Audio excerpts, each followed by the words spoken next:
नमस्कार, आप सभी का आज के इस वीडियो में स्वागत है। प्यारे बच्चों, आज के इस वीडियो में हम सीखने जा रहे हैं कक्षा दूसरी की विषय हिंदी की पुस्तक का पाठ 1 प्रातः काल। चलिए, सबसे पहले हम जानते हैं कि प्रातः काल का मतलब होता क्या है। देखिए, प्रातः का मतलब होता है सुबह और काल का मतलब होता है समय, मतलब सुबह का समय। तो आपके माइंड में क्लिक हो गया होगा, सुबह का समय मतलब जब हम सुबह सुबह उठते हैं और सूर्य निकलता हुआ हमें दिखाई देता है, हम उस समय की बात कर रहे हैं और उसी समय को बोलते हैं प्रातः काल। चलिए, इस पाठ में हम क्या सीखेंगे, हम उस पर चर्चा कर लेते हैं। देखिए, हम चित्र पहचानना सीखेंगे सबसे पहली बात। दूसरी बात हम सीखेंगे कि चित्र पर बातचीत करना सीखेंगे।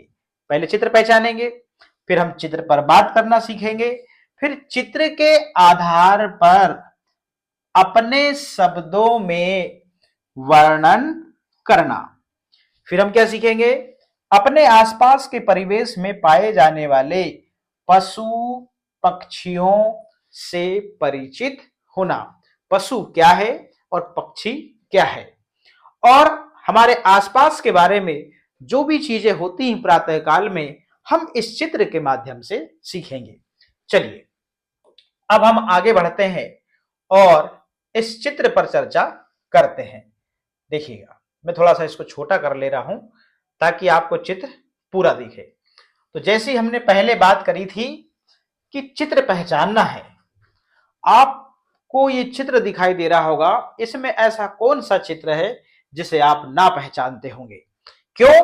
क्योंकि ये सब सारे चित्र जो लिए गए हैं, चाहे आप ग्रामीण के हैं चाहे आप शहर के हैं, तो इन चित्रों को आप पहचानते ही होंगे। क्या आप चिड़िया नहीं पहचानते? क्या आप पेड़ नहीं पहचानते? क्या आप गांव के घर नहीं पहचानते? क्या ये आप झाड़ू नहीं पहचानते? क्या ये सूपा नहीं पहचानते?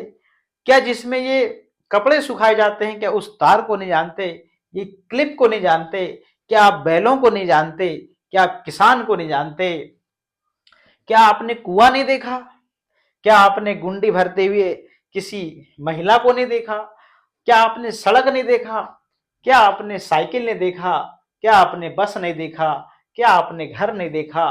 क्या आपने बिजली नहीं देखा? क्या आपने सूर्य नहीं देखा? क्या आपने घर नहीं देखा? क्या आपने मुर्गी नहीं देखा? क्या आपने चूजा नहीं देखा? क्या आपने लड़की नहीं देखा? क्या आपने लड़का नहीं देखा? क्या आपने पानी नहीं देखा? क्या आपने बाल्टी नहीं देखा? मैंने कितने सारे इन चित्रों में जो चित्र हैं उनके नाम बोल दिए। आप भी इन चित्रों से परिचित हैं और अच्छे से परिचित हैं। ये सारे चित्रों के नाम आप जानते हैं।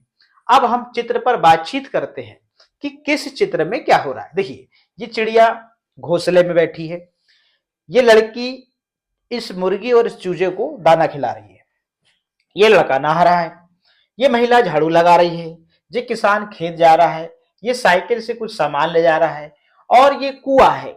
इस कुएं में देखिए, ये महिलाएं कुछ पानी भर रही हैं और कुछ पानी ले जा रहा है, और यहाँ पे किसान देखिए यहाँ पर पानी बगा रहा है। ये सड़क है, यहाँ से ये बस जा रही है, और इस सड़क के पीछे देखिए एक और वाहन है साइकिल का।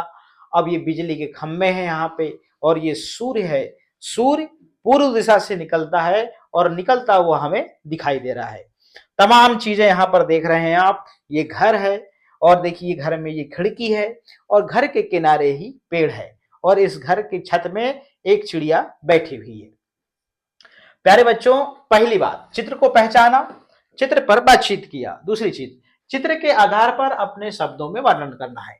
अब आप इतनी सारी बातें मैंने बताया, अब आपकी बारी आती है कि चित्र के आधार पर अपने शब्दों में वर्णन करना है, जैसे मैंने वर्णन किया। अब हम बात कर लेते हैं अपने आसपास के परिवेश में पाए जाने वाले पशु पक्षियों से परिचित होना। देखिए, चिड़िया पक्षियों में आता है। अच्छा, पशु और पक्षियों में अंतर क्या है? देखिए, पशु मतलब जानवर जिसके 4 पैर होते हैं, जो धरती में चलता है, और पक्षी जिसके 2 पैर होते हैं और उसके पंख होते हैं, जो आसमान में उड़ता है। तो पक्षी, सॉरी, पशु और पक्षियों में ये आपको अंतर पता होना चाहिए।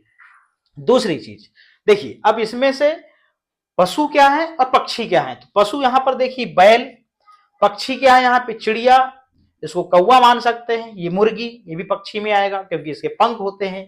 तो जानवर और पशु पक्षी अभी हमको यही दिखाई दे रहे हैं।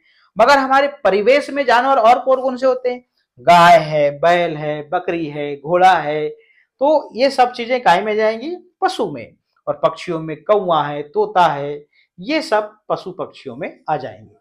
अब हम इसके आगे की बात करते हैं। इस चित्र में हमने देखा, तमाम बातें करी और इस पे हमने चर्चा करी। अब इसी के आधार पे हम क्या करते हैं, यहां पर कुछ अभ्यास के प्रश्न दिए हुए हैं। क्या दिए हुए हैं, अभ्यास के प्रश्न, हम इस पर चर्चा करते हैं। चलिए, अब हम इसमें देख रहे हैं, आपको भी ये अभ्यास दिख रहा होगा आपके ही बुक में, आप भी यही पेज ओपन कर लीजिए। पहला प्रश्न, यह चित्र किस समय का है, आपने यह कैसे जाना। देखिए, ये वाला प्रश्न, भैया ये चित्र जो है ना सुबह का है, प्रातः काल का है। क्यों कि सुबह इस प्रकार की क्रियाएं होती हैं और इस प्रकार के चित्र हमको देखने को मिलते हैं। चित्र में क्या क्या दिखाई दे रहा है, अब चित्र में क्या क्या दिखाई दे रहा है हम फिर से रिवीजन करें। अरे चित्र में चिड़िया है, मुर्गी है, लड़का है, लड़की है, महिला है, कुआं है, पानी ले जाते हुए महिला दिख रही है, बैल दिख रहे हैं, किसान दिख रहा है, रोड दिख रही है, सड़क दिख रही है, और क्या दिख रहा है, पेड़ दिख रहा है, बहुत सारी चीजें दिख रही हैं। फिर अगला प्रश्न है, ये कंप्लीट होता है, घर विद्यालय और अपने आसपास की साफ सफाई क्यों रखनी चाहिए। देखिए, घर विद्यालय और आसपास की, देखिए सफाई नहीं रखेंगे तो क्या होगा, गंदगी होगी, गंदगी होगी तो क्या होगा, हम बीमार होंगे, और बीमार होंगे तो क्या होगा, हम स्वस्थ नहीं रहेंगे, अस्वस्थ रहेंगे, और हमें तमाम तमाम बीमारियां घेर लेंगी, और हो सकता है कि जानलेवा कोई बीमारी भी हो सकती है। इसलिए हमारा घर हो, चाहे विद्यालय हो, चाहे आसपास की बात करी जाए, हमको साफ सफाई रखनी चाहिए। दूसरा, अगला जो प्रश्न है वो क्या है, हमें रोज नहाना और मंजन क्यों करना चाहिए। अरे भाई, हम लोगों से बात करते हैं, हमारा मुंह साफ नहीं रहेगा, मुंह से हवा निकलती है, यदि सामने वालों को बदबू आएगी तो वो हमसे कैसे बात करने का उसका मन करेगा। तो हमारे दांतों की सफाई रखना चाहिए, हमारे दांत खराब नहीं होंगे, सड़न पर नहीं आएगी मसूड़ों में। फिर हमें रोज नहाना क्यों नहीं चाहिए, अरे आपका शरीर स्वस्थ नहीं रहेगा, साफ नहीं रहेगा, तो कैसे मन लगेगा किसी भी चीज में। तो हमारे शरीर को, हमारे मुंह को, हमारे आसपास की बात कर ले, हमारे घर विद्यालय आसपास की बात करें, तो साफ सफाई हमारे जीवन में एक मुख्य भूमिका निभाती है। क्योंकि जितना अच्छा साफ सुथरा जो भी चीज रहेगी, उतना ही अच्छा हमारा मन किसी भी चीज में लगता है। यदि मैं साफ सुथरा होकर आपको पढ़ा रहा हूं तो मैं, आपका मन देखने का करेगा, पता लगे मेरे दांत पीले पीले दिखे, ये बाल बड़े हों, नाखून बड़े हों, और कोई बाल वाल ना कटे हो, तो क्या आपका मन मुझसे पढ़ने का करेगा क्या, नहीं।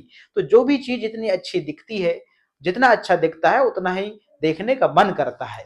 तो वो साफ सफाई है। आपके घर में सफाई नहीं रहेगी तो क्या आप रह पाएंगे क्या, नहीं। अगली बात, अगर आप चित्र में होते तो इस समय क्या कर रहे होते, हो सकता है कुछ भी कर रहे थे, होमवर्क कर रहे होते, या फिर मम्मी की मदद कर रहे होते, या पापा की मदद कर रहे होते। इतनी बात हमने करी। अब यहां पर मुख्य बात आती है, वो क्या आती है, ये देख लीजिए। अब इसमें हमको करना क्या है कि अभी हमने जस्ट चित्र देखा, और चित्र देखने के बाद हमने क्या देखा, पशु पक्षियों के नाम और यहां पर वाहन के नाम। तो भाई पशु में क्या था, मात्र बैल था, यहां पे तो क्या था, बैल। इसके अलावा तो आपको पशु में और कुछ देखने मिला क्या, नहीं। तो यहां पर बैल देखने मिला, फिर क्या देखने मिला, मुर्गी, क्या देखने मिला, मुर्गी, ये हमको मुर्गी देखने मिली। फिर चूजा, चूजा देखने मिला हमको, ये। और क्या था, बैल, मुर्गी, चूजा और चिड़िया, चिड़िया,